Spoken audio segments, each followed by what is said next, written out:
তাকে যে সাইবার ট্রাইব্যুনালে মামলা নিয়ে তাকে ভোগান্তির শিকারে পরিণত করেছে, তার মধ্যে পার্থক্য কী? অর্থাৎ সমস্ত প্রবণতাগুলি এখনো পর্যন্ত উপস্থিত।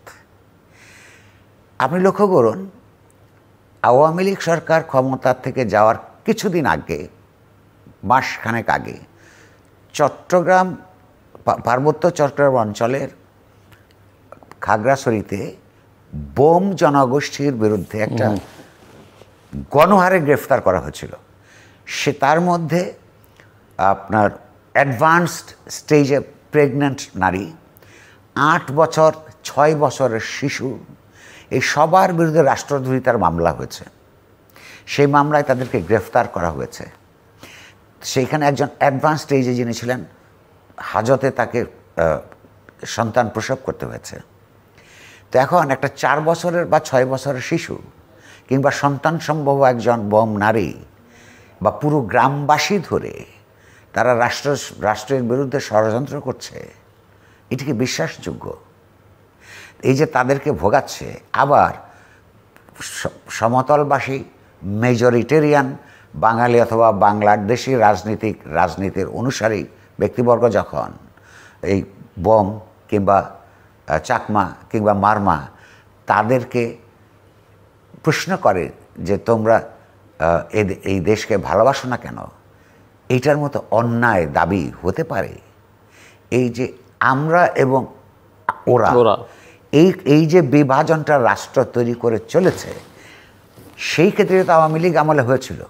কিন্তু গত পরশুদিন পর্যন্ত আমি জানি, সেই ধারা অব্যাহত আছে, যে পরশুদিন পর্যন্ত আমি জানি যে ওই বোম জনগোষ্ঠীর মধ্যে আপনার আটককৃত কয়েকজনের বিরুদ্ধে কোর্টে তাদের আপনার জামিন চাওয়া হয়েছিল, জামিন দেওয়া হয় নাই। তাহলে এই সরকার আর ওই সরকারের মধ্যে পার্থক্য কী? অন্তত ওই বোম জনগোষ্ঠীর কাছে তো পার্থক্য থাকার কোনো কারণ নাই। তেমনি আমরা যখন দেখি যে একই তুচ্ছ অপরাধে বা অথবা কথিত অপরাধে যে যার মানহানি হলো উনি নিজে জানেনও না, বা তার তিনি অর্ডারও দেন নাই, মানহানির কারণে সাইবার কোর্টে মামলা নিচ্ছে, এটার পার্থক্যটা কী? আরও একটা জনজীবনের মধ্যে যে ঘটনা ঘটছে সেখানেও এখনও পার্থক্য সূচিত হয় নাই। দ্রব্যমূল্য ভয়াবহ জায়গায় গিয়ে স্থির হয়ে আছে, কখনো কখনো এখনও পর্যন্ত বাড়ছে।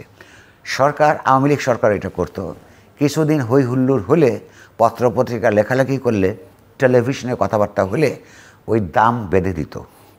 বাজারে গিয়ে মনিটর করতে গিয়ে দেখা যেত, সাংবাদিকরা যখন যেতেন, ওই দাম মেনে চলছে না। এই সরকারও তাই করেছে, ডিমের দাম ঠিক করে দিয়েছে, কিন্তু সেই মনিটরিং ব্যবস্থাও নাই। কেন সেই দামে তারা বিক্রি করতে পারছে না সেটাও তাদেরকে জিজ্ঞাসা করা হচ্ছে না। কিন্তু মানুষ কিন্তু দুর্ভোগের মধ্যে পড়েই আছে। ফিক্সড ইনকাম গ্রুপ, মধ্যবিত্তের বা নিম্ন মধ্যবিত্তের যারা মানুষ সৎ জীবন যাপন করতে চায়, তাদের জীবনে যে হিমশিম খাওয়া অবস্থা, তার বাচ্চাদের স্কুলে যাওয়ার টিউশন ফি ভয়ঙ্কর রকমের, আপনার তার সব ধরনের সমস্যাগুলি অটুট আছে। এইটা বিশ্বাস করার কোনো কারণ নাই যে 3 মাসের মধ্যে এই সমস্ত বিপর্যয় একটা সরকার কাটিয়ে উঠবে। কিন্তু এটা আশা করার বিষয় আছে যে সরকার সেই কাজগুলি করবার চেষ্টা করছে, তার লক্ষণ দেখা যাচ্ছে। এখানে হতাশার ব্যাপার হচ্ছে এখানে কোনো লক্ষণও স্পষ্ট নয়। আপনি বিএনপির প্রসঙ্গে বলছিলেন, এবং 8ই অগস্টের পরে সরকার তো নিঃসন্দেহে, সরকারের নানা অ্যাপারেটাস আছে, সরকারের শক্তিমত্তার প্রশ্ন আছে, ছাত্ররা একটা শক্তি হিসেবে সমাজে বিবেচিত হচ্ছে, এবং ক্ষমতায় না গিয়েও বিএনপি এবং জামাত তারাও মোটামুটিভাবে বেশ সক্রিয়, ভিজিবল, এবং অনেক জায়গায় তাদের ইনফ্লুয়েন্স কাজ করছে বলে আমরা শুনছি।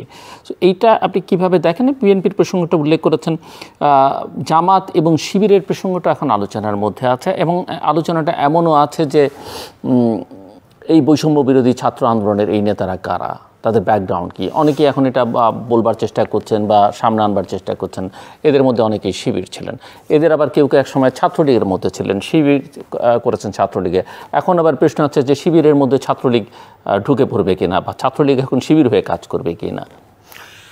দেখুন, এই সরকারের প্রথম এমনকি সরকার প্রতিষ্ঠিত হওয়ার আগেও মূলত যদি অর্গানাইজ, একদিকে যেমন সমস্ত ছাত্র গণঅভ্যুত্থানের মধ্যে সকল শ্রেণীর লোকেরা, উচ্চবিত্ত শ্রেণীটি ছাড়া, হ্যাঁ, এই দেশের যারা সবসময় সরকারের পক্ষে থাকে, সরকারের সংশ্লিষ্ট হয়ে তাদের জীবন যাপন করেন এবং রাষ্ট্রীয় সুযোগ সুবিধার মাধ্যমে অবৈধভাবে বিপ্লব গড়ে তোলেন, সেই ক্ষুদ্র অংশটা ছাড়া এই আন্দোলনের দায়িত্ব কৃতিত্ব সবার আছে। এটা যেমন সত্য, একই সঙ্গে এটা সত্য এই অর্থাৎ 3টা অর্গানাইজ স্টেক হোল্ডার আছে।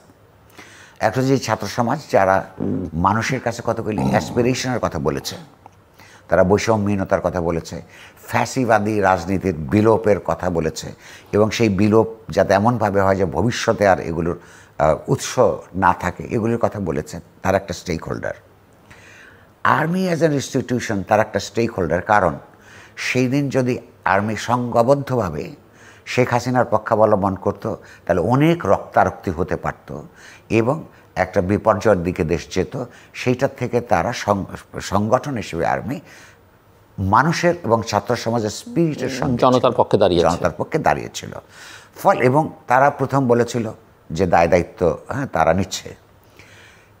3 নম্বর হচ্ছে রাজনৈতিক দলগুলোর, যে তারা শেষ বিজয়ী ছাত্র গণঅভ্যুত্থানের সামনে থেকে নেতৃত্ব দিতে না পারলেও তাদের যে 15 বছরের কাজকর্ম, তার মধ্য দিয়ে সমাজে চেতনার বিকাশ হয়েছে, ক্ষোভের সৃষ্টি হয়েছে, তারা আরেকটা স্টেক হোল্ডার, এবং তারা একটা নির্বাচনের মাধ্যমে তারা ক্ষমতায় দিতে চায়। এখন প্রশ্ন হচ্ছে যে, এবং এই সম্মিলিত 3টা শক্তি অথবা আলাদা আলাদাভাবে তারা যদি সরকারকে সমর্থন না করে বা যে কোনো একটা যদি খসে পড়ে, তাহলে সরকারের অস্তিত্ব নাই।